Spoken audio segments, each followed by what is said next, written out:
Hello fam! Welcome back to another vlog. So it's our second day here in Boracay. And para sa vlog na ito, isi-share ko ulit sa inyo fam ang lahat ng mga beachfront hotels dito sa Boracay. And papakita ko rin sa inyo yung mga prices nila. Nakagawa na tayo ng ganitong vlog last 2021, 2022, 3 years, 4 years ago. So kung matagal na kayo sa channel fam, and matagal na kayong part ng fam, alam nyo na kung ano yung type ng vlog na to. So maglalakad tayo dito sa White Beach, tapos papakita ko sa inyo yung mga beachfront hotels, pati yung mga prices nila. So naisipan kong gawin itong vlog na to para makapagbigay ng update sa inyo. Ano na ba yung mga hotels na nandito sa beachfront ng Boracay, and magkano na ba yung mga rate nila ngayon. So ang ibibigay kong rates fam is 1 month from now, no? Magsa-search tayo from May 23 to 24, 1 night for 2 persons. And ilalabas ko lahat ng mga rates from Klook.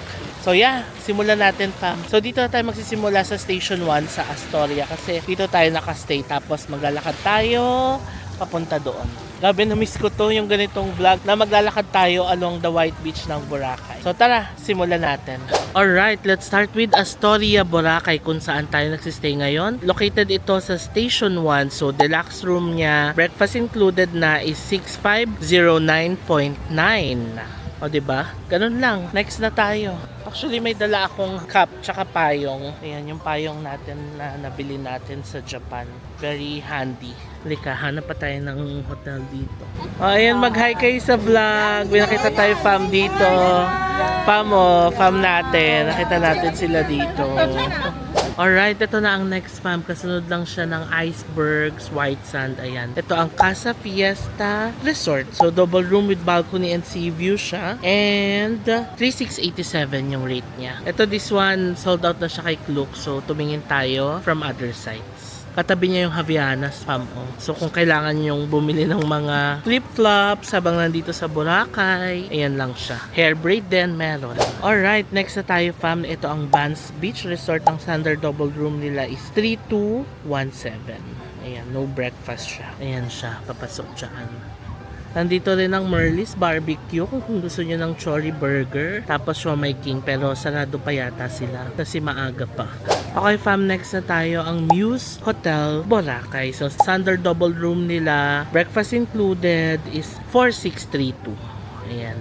Tapos ito yung harap niya, meron silang beach chairs, tapos may silong din. So kung nagsistay kayo dito, I guess pwede kayo mag-lounge dito. May boat dito, so parang magda-dive yata sila. Kasi yung mga outfit nila pang dive.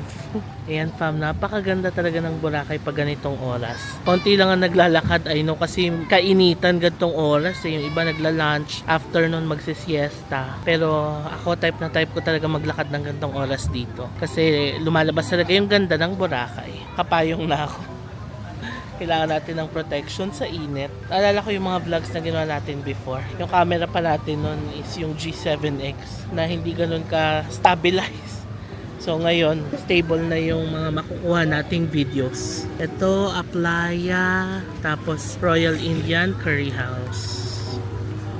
Yan ito talaga yung favorite kong view yung may puno, may dagat, may araw. Ganda talaga.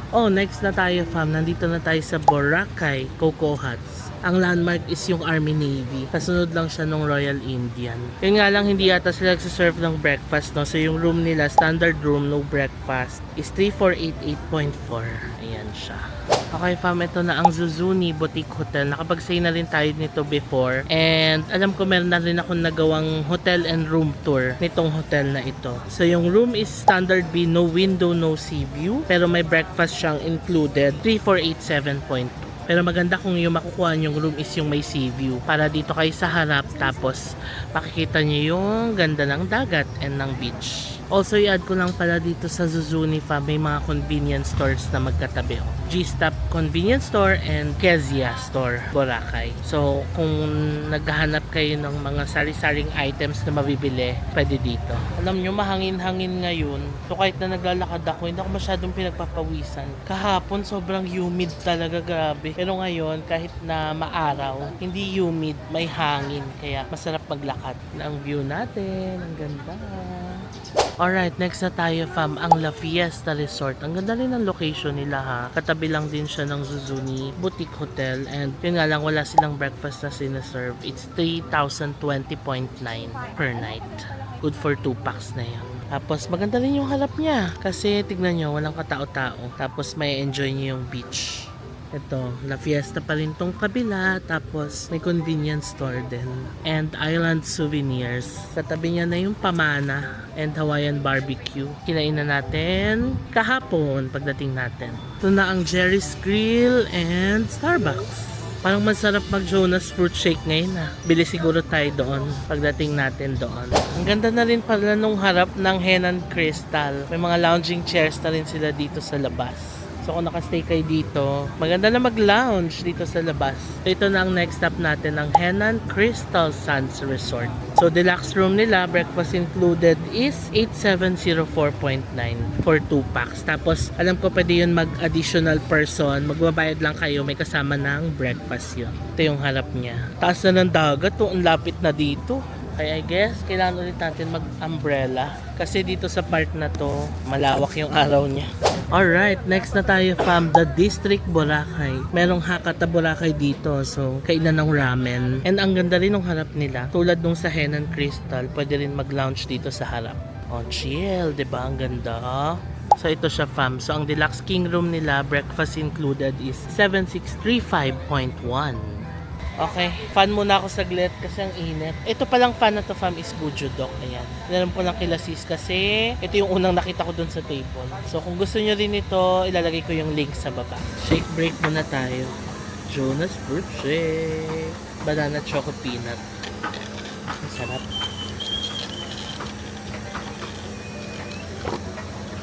Alright, next na tayo fam. Malapit na tayo sa D-Mall sa Station 2. Nandito na tayo sa Red Coconut Beach Hotel. So breakfast included na classic room nila is 5,427.3. Tapos ito yung halap niya. Maganda rin yung halap niya. Meron din silang lounging chairs. Pwede mag-chill dito. Grabe, ang sarap ng banana choco peanut. Kung magjo-Jonas kayo fam, try nyo itong flavor na to. Sarap. Dito na tayo sa D-Mall banda. May sandcastle din dito fam. Kung gusto nyo magpa-picture, 20 pesos per person daw ito. Ito na ang D-Mall. Ito lang Cafe del Sol, Aria, Jammers, and Epic. So, diretso tayo doon. Tignan nyo fam mo, yung part na to ng Station 2. Dito yung medyo makapal yung lumot. Pero pag lumakad kayo papunta doon sa Station 1, yan, mas paunti ng paunti yung lumot doon. Anyway, nandito na tayo sa ating next stop, ang Mandarin Nest Boracay. Medyo malakas yung music nila kaya lumayo ako fam. So, breakfast included na ito, deluxe twin, no window, 4,799.7. Isa ito sa mga bagong hotels dito sa Boracay. And maganda rin dito fam. And ang katabi niya is the Boracay Uptown Hotel. So, deluxe room nila, breakfast included is 4,586. Tapos ito yung harap ng Boracay Uptown. Meron na rin silang mga beach chairs sa harap. So I guess inalaw na yung paglalagay ng mga beach chairs mo. Ayan, closer look ng Boracay Uptown. And katabi niya is Mandarin Nest. Ayan, may nakita tayong fam dito. Hello fam! So cute! Talagang tinawag ka. Oo, narinig ko yung sabi, Jem, Kisho. Ang cute, tinawag niya ako fam. Thank you! Nice to meet you guys! Wow, Hong Kong? Ay, nice. Wow, yeah. Ang cute. Narinig ko yung bagets, tinawag yung buong pangalan ko from Jemba Kisho. Lumingon agad ako. Anyway, direction na tayo. Okay, fam, next is this Li Shui Beach Resort. Sold out siya sa Klook and sa other sites. So, tatry pa namin humanap ng rates. Ipipaste ko dito, no? Tapos, katabi niya is Hello Mango. Yan, sa ganito, presko maglakad. Kasi shaded ng mga puno eh. Kung maaarawan ka man, konting-konti lang. Kaya ayan, fresh na fresh po tayo naglalakad at hindi tayo nahulas para sa ngayong tanghali na ito. Ito na ang real coffee. The original calamansi muffin. Yan, magkakaroon na pala ng McDonald's, under construction na. So magkakaroon na rin dito sa beachfront. Next hotel is ang Le Soleil de Boracay. Premier room with sea view siya. Breakfast included, 14,540.3. So I guess yung premier room with sea view nila, ito mga nasa harap, 14K. For the price, no, parang okay na rin kasi pagising mo sa umaga, dagat agad yung makikita mo eh. Ayan, no. Ito yung harap niya. Ang ganda rin, no? Next natin is the Mandarin Island Hotel. Tapos ito yung may lagusan, no? Naalala niyo yung vlog natin from na tumatagos tayo dyan. So grand poolside yung room nila, breakfast included, 5,372.4. Reasonable yung price niya, no? Kasi isa ito sa mga medyo dated na resort, no? Dito sa Boracay. Yan siguro yung mga poolside rooms nila. Kasi may pool, diba? So, ayan. Around 5 plus. Tapos, meron din silang mga lounging chairs. Nice. For around 5,000 pesos per night. Not bad na rin, ha? Yan sa Boracay Mandarin Island Hotel.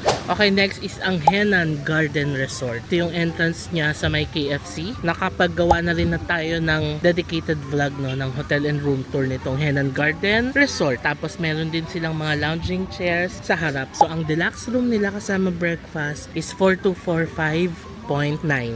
Maganda dito, fam. Kapag stay na rin tayo dito kasama ang mga cousins and super nagustuhan namin yung stay dito. Tapos may KFC pa siya, diba? Convenience store din sa labas niya. So nandito na tayo sa gitna banda. Yung mga Henan group of resorts nandito na. Ito alam ko nakakain na rin tayo dito before kasama ang mga cousins. Meron siyang katabing potato corner, R&B milk tea, masarap yan. #JM recommends in Singapore. Tapos Shakey's. Okay, next na tayo, fam, ang Henan Regency Resort and Spa. Meron na rin tayong dedicated vlog about this. So, ang deluxe room nila, breakfast included is 6,188.5. Maganda rin dito, fam. Nasa gitna siya ng Station 2. Tapos, may mga lounging chairs na rin sila dito sa labas. So, diba, ang ganda dito. Baka naririnig yung fan ko. Ito. Ito na ang Sea Breeze Cafe. Naku, fam, ito ang isa sa pinakamasasarap at pinakasulit na dinner buffet dito sa Boracay. Try nyo dyan. Hanggang dito may lounging chairs, oh. Kasi part pa rin siya nung Henan Regency. Alright, next na tayo, fam, ang Mandarin Bay Resort and Spa. Itong hotel na to, nakagawa na rin tayo ng dedicated vlog about this. So kung gusto nyo malaman yung mga features, amenities itong hotel, pwede nyo puntahan yung vlog na yon. So ayan siya, Mandarin Bay Resort and Spa. So West Premier Twin Room nila, breakfast included is 7,006.1. Ito isa rin ito sa mga pinakabagong resorts dito sa Boracay. Maganda rin dito, fam. Try nyo rin dito. Tapos may mga lounging chairs din sila dito sa labas. Next naman isang El Centro Island Beach Resort, Boracay. Double room, high floor yung room nila. May kasama ng breakfast. It's 4,166.4. Tapos katabi niya na ang Coast Boracay. Cha-cha, sobrang favorite natin dito. Masarap yung pagkain nila. And hanggang ngayon, hindi pa rin tayo nakakapag-stay dito sa coast. But soon, God willing, makakapag-stay din tayo dyan sa Coast Boracay. So yung deluxe room nila na may kasamang breakfast, 7,710.9. Let's manifest. Next, balik natin sa Boracay. Dito tayo magstay sa coast. So paglagpas ng coast, may mga tindahan ulit ng mga souvenirs dito. Tapos meron ding dampa, seafood paluto, Lil Time. Yan, papasok dyan. Alright, next na tayo, fam, ang Nigi Nigi Nunus Nununus. Standard cottage room, breakfast included is 4,791.4. Tapos ito yung harap nila. Alright, next, fam, ang Henan Palm Beach Resort. And alam nyo, fam, sobrang favorite nila Papang and Mamang dito. Sa lahat ng mga Henan Resorts, ito yung pinaka-favorite nila. Kasi ang ganda ng room na nakuha namin dito before. Premier room siya, tapos ang view is itong buong dagat. Pati yung buong pool dyan sa loob. Also, masarap yung breakfast nila dito. So, panalong panalo talaga to, lalo na kina Mamang and Papang. Meron na rin silang mga lounging chairs sa labas. And na-observe ko, medyo kaunti rin yung lumot dito. So, parang na-maintain din dito. Yan o, ang ganda ng beach. So yung deluxe room nila na may breakfast na is 7,105.2.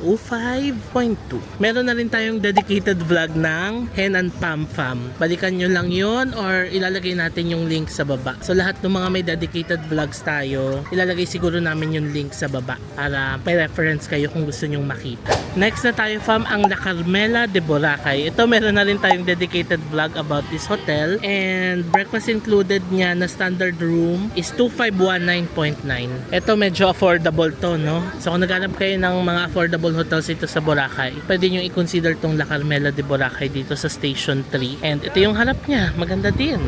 Ganda, no? Next is Calypso Beach Dive and Resort. Superior room nila, breakfast included is 3312.4. Meron akong colleague na nakapag-stay na dito. And dito siya nag-stay sa may sea view. Ang ganda rin. Maganda rin yung harap nila. Meron na rin silang mga lounging chairs. O diba umabot na tayo ng Station 3? Kaso 12:51 na. Ang usapan namin nila mamang alauna, babalik ako kasi magla-lunch. Okay lang siguro tayong malate ng konti kasi nag-heavy breakfast naman sila kanina. Ako ang kinain ko lang tinapay tsaka egg, diba? Pero okay lang, carry naman. So may kainan dito Haraan, Sea View, Boracay. Tapos meron din ditong Tiang's Resto and Videoke Bar. And katabi niya na yung Andox dito sa Station 3. Next naman is the Bamboo Beach Resort. Standard double room na may breakfast is 1754.8. Meron din silang mga chairs dito sa labas. May lunch buffet sila $299 lang. No hidden charges. Ito na yung maraming bilihan ng souvenirs dito sa Station 3. Our next hotel is ang Paradise Garden Resort. Superior room nila with breakfast, 2625.8. Meron din silang mga lounging chairs sa harap. Tignan nyo fam yung part na ito ng Station 3. Walang kalumot-lumot at all. Ang ganda. Tapos may jump off point din dito para sa mga mag-activities. So next na tayo, ang Astoria Current. Standard room nila na may breakfast is 4562.6. Maganda rin dyan fam. Meron na rin tayong vlog dito before. Nakapag-stay na rin tayo dyan. Next naman is ang Boracay Sands Hotel. And nandito yung favorite natin fam, ang Sunnyside Cafe. And ang deluxe room ni Boracay Sands na may breakfast na is 3427.7. Ang ganda rin ng harap niya. Na-appreciate ko yung Station 3 ngayon ha. Kasi mas tahimik siya, less boat. Tapos ang linis-linis yung dagat as in. Ang ganda-ganda. Alright, next naman fam is ang La Isla Bonita Resort and Spa. Dito pa rin located sa Station 3. Standard fan room, cold shower only is 1635.3. So yan, mura dito. 1,000 plus lang, 'di ba? So you don't really have to break the bank kung pupunta kayo dito ng Boracay kasi marami namang mga affordable options. Ang ganda rin ng harap nila, 'di ba? Tapos ang katabi niya isang Crown Regency Beach Resort. Breakfast included na superior room is 2454.9. Affordable din, 'di ba? Tapos ito na ang jump off point ng mga mag-activities dito sa Station 3. Okay fam, so ayan, napakita ko na sa inyo ang mga hotels and resort na located dito sa White Beach ng Boracay Island. Nagsimula tayo sa Astoria sa Station 1 and nag-end tayo dito sa Crown Regency sa Station 3. Kailangan ko nang bumalik kasi alauna na, magla-lunch na tayo nila mamang. So sana nakakuha kayo ng magandang information sa vlog na ito. And kung may mga questions kayo fam, lagay nyo lang yan sa baba and we'll try our best to answer all those questions. Also kung magbubook kayo ng mga activities, especially mga hotels ninyo sa Boracay, pwede nyong i-book yan lahat sa Klook. So yung mga screenshots na pinakita natin kanina from Klook yan. And kung magbubook kayo sa Klook, huwag nyo kalimutan na gamitin yung codes ko na ilalagay natin dito sa screen para makakuha kayo ng extra discount. So yun lang fam, maraming salamat sa panonood and I'll see you on my next Boracay vlog. Bye! Close to the sun.